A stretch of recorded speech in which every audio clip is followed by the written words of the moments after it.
중고등학생들을 실제로 보시면요. 국어, 영어, 수학이 흔들리니까 사회과학을 할 시간이 없는 애들이 많아요. 그래놓고 사회과학이 어렵다고 그러거든요. 어려운 게 아니라 시간 투자를 할 여유가 없는 친구들이 넘친다고요. 그게 아이의 스트레스를 너무 주는 건 아닌가? 라는 생각을 하시기도 합니다. 근데 공부가 언제나 즐거울 순 없거든요. 하고 싶은 것만 하면 행복할 수 있겠지만 점수로는 연결이 안 될 겁니다. 남들이랑 똑같은 거잖아요. 남들이 하기 싫은 걸 해야 앞서 나가는 거잖아요. 그러니까 제가 드리고 싶은 말씀은 난이도만 비슷하면 아이가 좋아하는 걸로 얼마든지 해도 된다. 아이가 최상위를 싫어할 수 있어요. 아이들의 공부 습관과 계속 할 수 있는 지속력을 만드는데 어떤 게 중요할까? 저희 채널에 정말 많이 나오셨던 귀한 분 모셨습니다. 네, 안녕하세요. 저는 임민찬이라고 하고요. 전라남도 목포에서 태어나서 지방 일반고를 거쳐서 의대에 합격을 한 만큼 제가 실제로 느꼈던 것들을 학생들과 학부모님들에게 전달해 드리고 있고요. 사실은 초등 때는 공부를 하는 듯 싶다가도 중고등 때 무너지는 학생들이 되게 많습니다.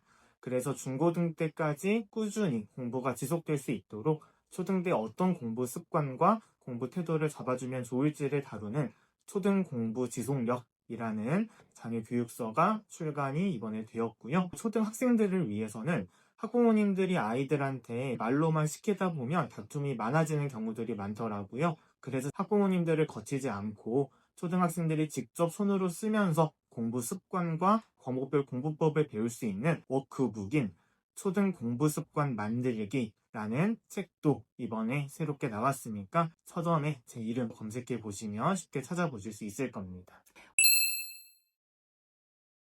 우리 작가님 하면 제일 유명한 거 떠오르는 것 중에 하나가 문제집 추천이거든요. 네, 맞습니다. 저 또한 굉장히 많이 도움을 받았고요.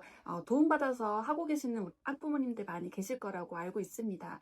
그런데 오늘 이 교육 나침반에서 처음으로 2026년 버전으로 추천을 해주신다고 하는데요. 정말 기대가 많이 되고요. 오늘 잘 부탁드릴게요. 네, 가장 최신 버전으로 준비했으니까요. 학부모님들이 이번에는 캡처하셔야 될 것들도 많고 두고두고 이 영상 돌려보시면서 아이 교육에 도움이 되실 겁니다. 그럼 바로 시작해주세요. 각 과목별로 중요한 포인트 하나씩만 짚어드리고 문제집을 쭉 추천드릴 건데 우선은 제가 국어에 있어서 꼭 말씀을 드리고 싶은 건 이 독서라는 걸 너무 공부랑 연결 짓지 않았으면 좋겠다. 사실은 요즘에 워낙 초등 국어라고 하면 다들 독서라고 얘기를 하다 보니까 독서가 너무 공부에 직접적인 도움을 주는 것 같은 그런 생각을 하시는 분들도 있어요. 그걸 저는 독서 만능주의라고 생각을 하는데요. 이런 질문들이 많습니다. 독서할 때는 1시간 동안 잘 앉아있는데 공부만 하면 1시간 앉아있기 힘든다. 그리고 독서를 열심히 했는데 국어 점수가 나오지 않아서 걱정이다.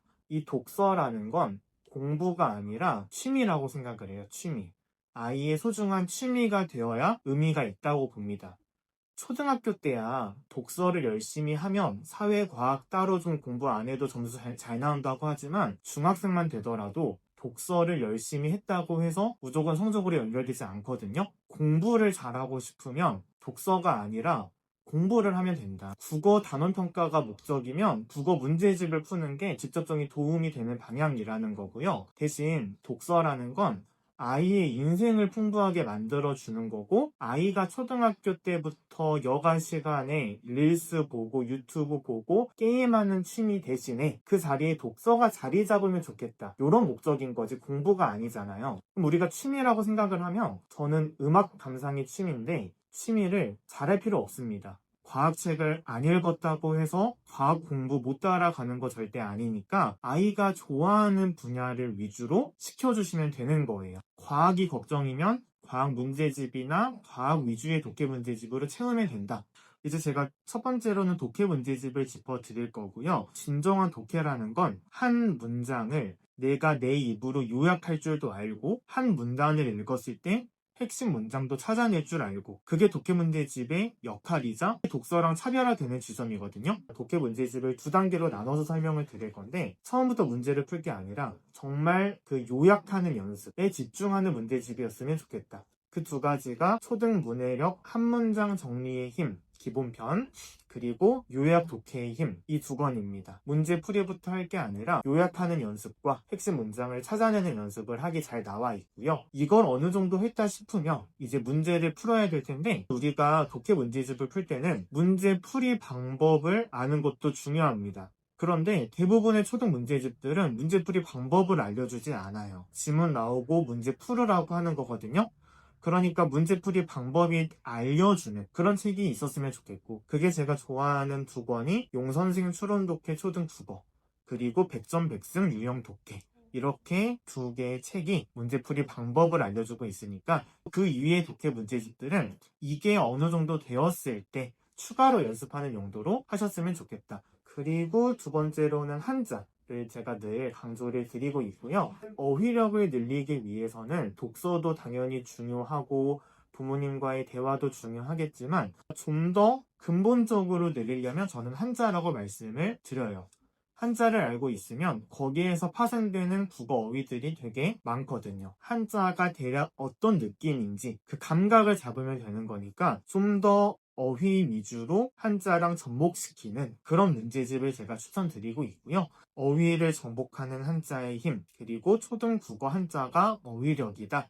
그리고 여기에 추가로 아이가 일상 속에서 모르는 국어 용어가 나오면 함께 한자를 찾아보고 또 그 한자가 다른 어휘에는 어떻게 쓰이는지를 검색해 보는 시간을 가졌으면 좋겠다. 그게 저의 생각입니다. 세 번째는 글쓰기인데요. 가장 좋은 건 일상 속에서 매일 꾸준히 일기 쓰기를 하는 걸 저는 추천을 드리는데, 매일 뭔가를 쓰는 습관, 그게 가장 첫 목적입니다. 많은 학부모님들이 요즘에 자꾸 일석이조, 일타쌍피 그런 효과를 바라시거든요. 그러다 보니까 무슨 일이 생기냐면 매일 일기 쓰기를 했던 목적이 글쓰기 습관을 위해서 시작한 건데 내용을 지적하기 시작합니다. 일기 내용이 왜 맨날 똑같냐, 표현이 단조롭다. 네. 그건 일기 쓰기의 목적이 아니었거든요. 지금 매일 글 쓰는 습관이 잡히면 되는 거예요, 일기 쓰기를 통해서는. 근데 글쓰기 형식까지 건드리게 되고, 그러니까 아이 입장에서는 원래의 목적도 제대로 달성이 안 되고 흐지부지해지는 경우가 많단 말이죠. 한 가지 활동은 한 가지 목적만 부여해야 효율적으로 굴러갈 거다. 그리고 독후 활동도 많이 물어보시는데, 책을 읽었다고 해서 무조건 독서록을 쓰게 하는 건 반대합니다. 손으로 뭔가를 쓴다는 것 자체가 귀찮은데, 독서를 하면 무조건 뭘 써야 된다는 인식이 생기면 독서를 안 하게 되거든요. 쓰기 싫어서. 그리고 글쓰기를 좀 더 형식을 갖춰서 하는 걸 배워보고 싶다고 하면 제가 두 개를 추천해 드리는데, 첫 번째가 뚝딱 미니 논술이라는 책이 있고요. 그리고 이은경 선생님의 초등 글쓰기 완성 시리즈라고 있어서 거기에 속해 있는 다양한 책들이 또 있습니다. 그런 것들 한번 활용해 보시면 도움이 되겠습니다. 학습 만화만 읽는 아이들한테 줄글책을 읽히기 위해서 저는 잡지 그리고 신문이 중간 역할을 해줄 수 있다. 잡지가 좋은 게 만화도 들어있으면서 줄글인데 두세 페이지 기사 형태로 풀어내고 있다 보니까 그게 되게 매력이 있는 거거든요. 그래서 저는 과학소년을 제가 초등학교 때부터 읽었었던 책이었고요. 시사 잡지 중에서는 초등 독서평전, 그리고 저는 중학교 고등학교 때도 중등 고등 독서평서를 꾸준히 읽었었기 때문에 이걸 한번 활용을 해보시면 좋겠고요. 그리고 신문 같은 경우는 초등 첫 문해력 신문을 제가 되게 좋아하고요. 그리고 좀 추가적으로 하나만 더 추천해 드리면, 우리 아이가 비문학 싫어한다 이런 말씀을 많이 하시거든요. 근데 비문학은요, 실제로는 과학, 사회, 기술, 역사, 정치, 인문, 환경, 경제, 스포츠, 예술 여러 분야가 들어있는 게 비문학이에요. 그냥 문학이 아니면 비문학이 아니거든요. 그런데 아이가 비문학을 싫어해요가 아니라 분명 그 많은 분야 중에 아이가 좋아하는 분야가 하나쯤은 있을 거란 말이죠.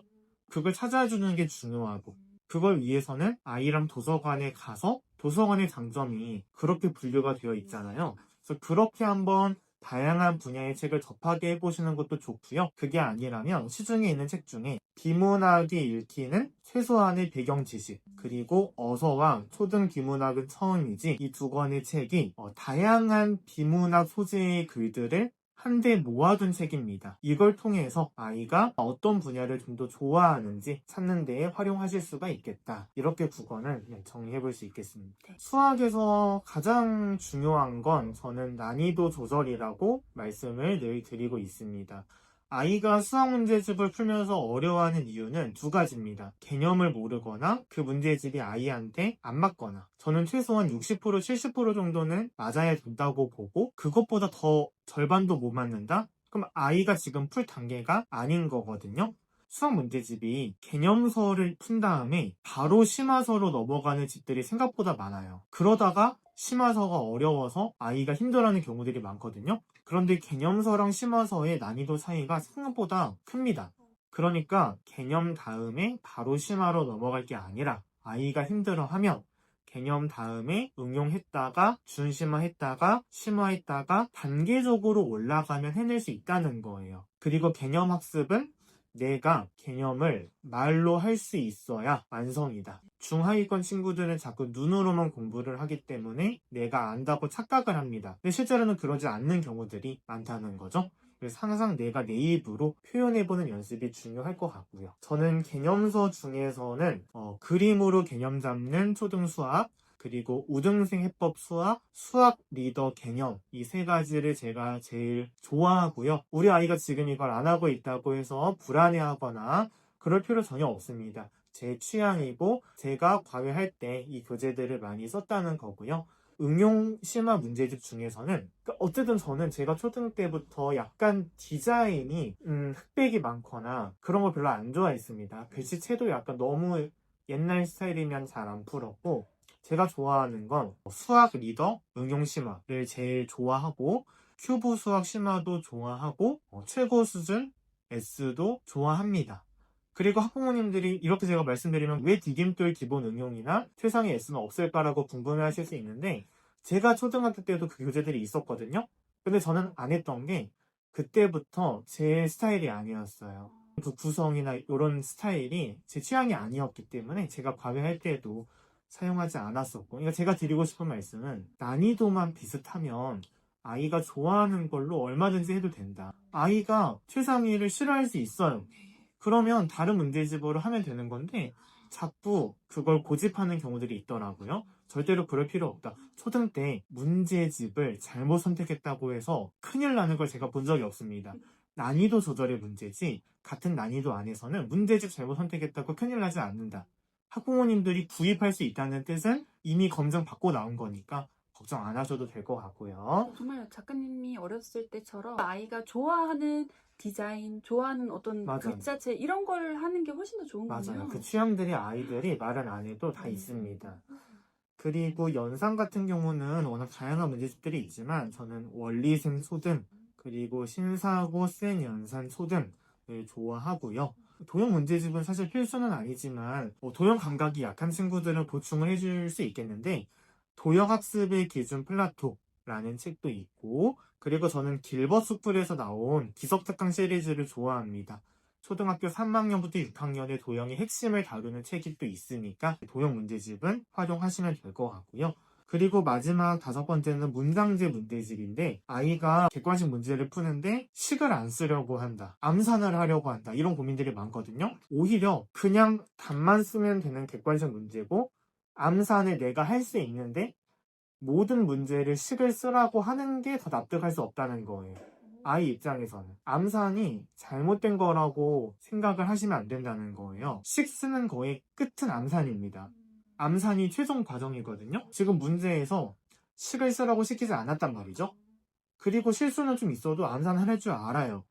근데 그걸 엄마가 말로 계속 식을 쓰라고 해봤자 아이가 불만만 커지고 크게 효과가 없을 겁니다. 뭐든 공부라는 게 납득할 수 있는 수준에서 흘러가야 된다고 보고 아이가 식을 쓰길 바라시면 두 가지를 하면 됩니다. 첫 번째는 너 방식대로 풀게 하되 틀린 문제는 무조건 식을 다시 쓰게 하거나 아니면 문장제 문제집을 하면 되는 거죠. 객관식 문제인데 식을 쓰라고 강요하면 아이가 납득을 잘 못할 겁니다. 그런 측면에서 저는 문장제 문제집이 분명 효과가 있다라고 보는 거고요.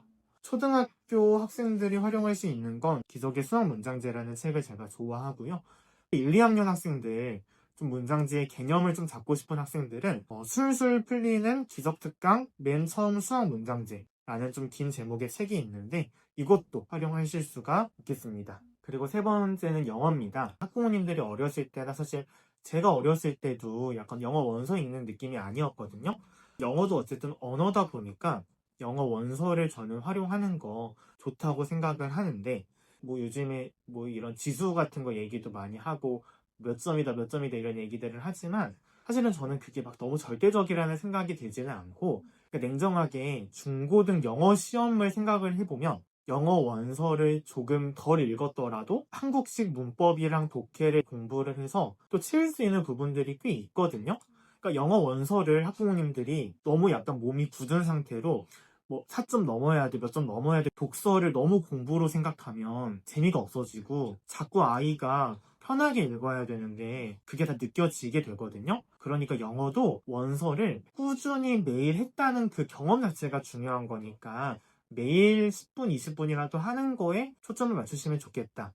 한국식으로 문법을 공부하는 건 한 5학년, 6학년 때 해도 늦지 않고, 그 과정에서 물론 학원을 활용할 수도 있겠지만, 저는 그 허준석 선생님, 홍콩 허준석 선생님이 이 홍콩북스라는 브랜드가 있는데, 이 책들이 뭐가 좋냐면 QR코드를 찍으면 홍콩 선생님의 설명 영상들이 나와 있습니다. 그리고 EBS 강의를 활용하고 싶다고 하면 EBS 기초영문법이라는 시리즈도 나와 있습니다. 그리고 영어 장문 쓰기 같은 경우는요, 효린파파님 책 중에서 바빠 초등 영어 일기 쓰기, 어쨌든 일기라는 게 우리 일상에서 제일 가깝다 보니까 좀 더 자연스럽게 연습을 할 수 있다라는 생각이 들고요. 그 다음은 영단어장인데요. 사실은 요즘에 원서 교육이 활성화되다 보니까 영단어를 꼭 따로 외워야 하나? 그게 아이의 스트레스를 너무 주는 건 아닌가?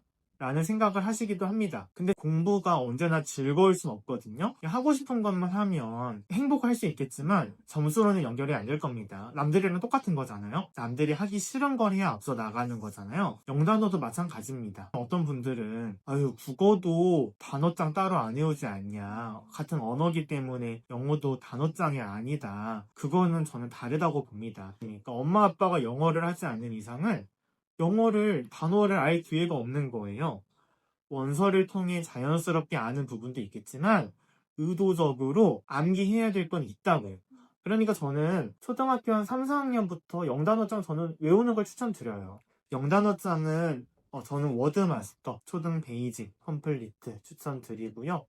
그 홍콩 선생님 책 중에서 초등 만화 영단어, 그 만화로 나온 것도 있는데 이것도 되게 괜찮거든요. 직접 쓸 수 있는 것도 있고, 그래서 이런 것들도 활용하시면 좋겠고요. 그 다음은 사회랑 과학입니다. 사실은 국영수 추천은 많은데 사회과학 추천을 듣지 못하는 경우들이 많을 텐데요. 우선 사회과학에 있어서 예습, 복습 이런 질문들이 되게 많은데요. 저는 가장 중요한 게 우리 아이가 예습형 아이인지 아니면 복습형 아이인지를 구분짓는 게 제일 중요하다고 말씀을 드려요. 어떤 아이들은요, 그 내용을 미리 알고 있어야 학교 수업에 더 자신감이 생기고 또 대답도 열심히 하고 그런 아이들이 있습니다. 근데 어떤 아이들은 미리 아는 순간 학교 수업이 시시한, 재미없고 지겨워, 그런 학생들이 꽤 있거든요. 근데 학부모님들이, 특히 예비 초3 학부모님들이 걱정이 되시죠. 사회과학이 처음 시작된다고 하니까 아이의 성향을 아직 모르는데 사회과학을 시키는 경우들이 많거든요. 근데 사실은 그 아이가 예습이 필요하지 않았을 수도 있다는 거예요. 그러니까 저는 일단 예습 없이 학교 수업을 듣게 해달라. 일단 예습 없이 한번 듣게 해보세요. 한 단원을 학교에서. 그리고 아이한테 물어보시면 됩니다. 모르고 들었을 때 어떠냐고. 그때 아이가 얘기할 거예요. 좀 어려운 게 있었다. 그럼 이 아이는 어휘 정도는 한 단원씩 앞서서 정리해주면 좋을 아이인 거고, 학교 수업 뭐 요즘 사회 재밌어, 과학 어렵지 않아, 그러면 이 아이는 굳이 국영수 시간 줄이면서 예습할 게 아니라 학교에서 한 단원 끝날 때마다 뭘 배웠었는지 정도만 짚어주면 될 아이거든요. 그러니까 우리 아이의 성향을 파악을 꼭 해보시면 좋겠고요. 생각보다 어렵지 않아요. 초3 분수, 초5 약수와 배수, 초6 비와 비율 이해할 머리면 사회과학은 그것보다 훨씬 쉽습니다. 그러니까 너무 걱정하지 않으셔도 되고, 초등 때 배우는 용어들 중학교 때 또 반복이 되거든요. 제가 늘 강조해서 말씀을 드리는 게 있습니다. 중고등학교 때 사회과학을 잘하는 방법은 국영수를 탄탄하게 해두는 거다. 그게 제 철학입니다. 중고등학생들을 실제로 보시면요, 국어, 영어, 수학이 흔들리니까 사회과학을 할 시간이 없는 애들이 많아요. 그래놓고 사회과학이 어렵다고 그러거든요. 어려운 게 아니라 시간 투자를 할 여유가 없는 친구들이 넘친다고요. 우리 아이가 중고등 때 사회과학을 잘하려면 국영수가 탄탄해야 한다. 그러니까 초등 때부터 국영수를 탄탄하게 하는 게 사회과학을 잘하는 길이다. 그리고 제가 문제집을 좀 추천을 드리면 그러니까 이것도 아이의 성향이 좀 다를 텐데 어떤 아이들은 그냥 개념만 봤을 때는 와닿지 않아. 근데 문제를 풀어봐야 이게 이런 개념이었구나. 그러니까 수학도 그런 애들이 있거든요. 학부모님들이 아이가 개념을 잘 이해를 못하면 이해될 때까지 개념을 설명하는 경우들도 있는데 오히려 기본 문제부터 풀려보면 이해가 되는 게 있어요. 문제를 풀어봐야 이게 이런 스타일로 개념이 나오는 거구나. 반대인 친구들이 있거든요. 사회과학도 오히려 문제집을 풀었을 때 이해가 되는 아이들이 분명히 있다는 거예요. 그러니까 그런 측면에서 문제집을 활용할 수 있다. EBS 만점아, 초등 사회과학 다 잘 나와 있고요. 그리고 하나 더 추가한다고 하면 사회는 한 끗, 과학은 5추. 그런데 이 과정에서 주의하셔야 될 게 초등 사회과학 문제집을 보면 특히 과학 문제집을 풀 때 아이가 생각보다 꽤 틀릴 수 있습니다. 예를 들면 쌍떡잎 식물과 외떡잎 식물의 개념 정도만 알면 됩니다. 근데 문제에서 종류를 고르게 해요. 기억, 니은, 디귿. 사실 그건 큰 의미 없거든요. 중고등 때 필요하면 외우는 거예요. 그런 거 틀렸다고 해서 과학 큰일 났다고 생각하실 필요 없다. 독해 문제집 형식으로 하고 싶을 수도 있습니다. 그런 경우에는 사회도 그리고 과학도 독해가 먼저다. 그 책이 독해 문제집 형식으로 할 수가 있으니까 이런 것들 활용해 보실 수가 있겠다. 이렇게 사회과학을 정리해 볼 수 있겠습니다. 마지막은 뭔가요? 이제 마지막은 역사인데요. 역사에 대한 고민도 많으실 겁니다. 왜냐하면 초등학교 5학년 2학기부터 필수로 들어가고 있기 때문에 우선 제가 첫 번째로 말씀을 드리는 건 한국사 시험이 있지 않습니까? 저는 그걸 너무 쉽게 보지 않으시면 좋겠고 그렇게 추천드리지 않아요. 그러니까 이게 역사를 잘하려면 흐름을 느끼고 내가 이 역사 속의 주인공이 되었다는 생각으로 접근하는 태도가 필요한데 한국사 시험은 암기 위주입니다. 진짜 생으로 암기를 하는 거라서 이 과정에서 한국사를 싫어하는 아이들은 더 싫어하고 좋아했던 아이들도 싫어하는 경우들이 꽤 있거든요. 그러면 우리가 한국사에서 중요한 건 흐름이잖아요. 예를 들면 이런 겁니다. 순서가 되게 중고등 시험에서 많이 나옵니다. 그러니까 을미사변이 먼저고 그 다음에 아관파천이 일어났다. 이걸 외울 때 앞글자만 따서 이렇게만 외우면 이게 한계가 있지 않습니까? 앞글자만 100개씩 돼버리니까 나중에는 이게 뭐가 뭔지 몰라요. 앞글자를 따서 외우는 건 저도 의대 공부하면서 사용하지만 그건 진짜 최후의 수단이고요. 역사는 흐름을 생각하면 됩니다. 일본이랑 러시아가 그 당시에 우리 조선 주변에서 힘이 센 두 나라였습니다. 그런데 고종이 러시아랑 친하게 지내다 보니까 일본은 당연히 위기감을 느끼고 견제를 하고자 고종의 아내인 명성황후를 죽인 게 을미사변이란 말이죠. 고종 입장에서는 도움을 청해야겠죠. 당연히 그건 일본이 아니라 친하게 지냈던 러시아한테 도움을 청한 거고 그래서 러시아 공사관으로 잠시 피하게 됩니다. 러시아 공사관이라서 아관이고 파천이 잠깐 피했다는 거거든요. 그러면 이거를 억지로 이렇게 외울 게 아니라 역사의 흐름을 생각하고 내가 고종이라고 생각하면 을미사변이 먼저고 아관파천이 다음이라는 게 당연해지는 거거든요. 이런 식으로 공부를 해야 역사가 재미있어지는 거고 내 것이 되는 겁니다.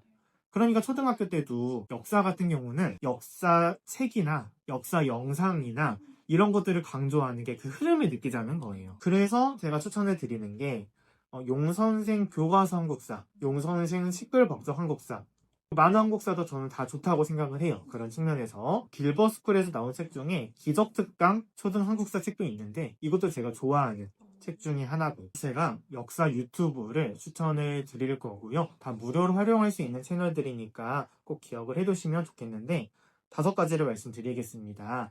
우선 EBS 키즈에 나와 있는 역사가 술술 그리고 공부방 찐천재 채널에 나와 있는 찐천재 역사 만화 유튜브 시리즈 그리고 최태성 유아TV에 나와 있는 어린이 조선왕조실록 시리즈 그리고 지니스쿨 역사 유튜브 그리고 유튜브 설쌤TV 당구미에 나와 있는 한국사 대모험 애니메이션 또 본편들이 있어서 제가 과외할 때도 학생들에게 늘 보라고 숙제를 내줬던 것들이고 학부모님들도 한번 활용해 보시면 좋겠다. 이렇게 정리할 수 있겠습니다. 네, 국어부터 마지막 역사까지 정말 완벽하게 꽉 채워주셨는데요. 소감 어떠신지 좀 궁금합니다. 네, 그래서 제가 오늘 이렇게 또 유튜브를 나온 이유가 뭐 신간 얘기도 있었지만 어쨌든 학부모님들이 문제집 선택을 제일 어려워하시고 정말 저희 때에 비해서도 문제집이 다양해졌기 때문에 이 영상 하나만 보고도 이제 문제집을 선택하실 때 가이드라인이 되면 좋겠다는 마음으로 제가 가져온 거니까 학부모님들도 영상이 도움이 많이 되시면 좋겠고요.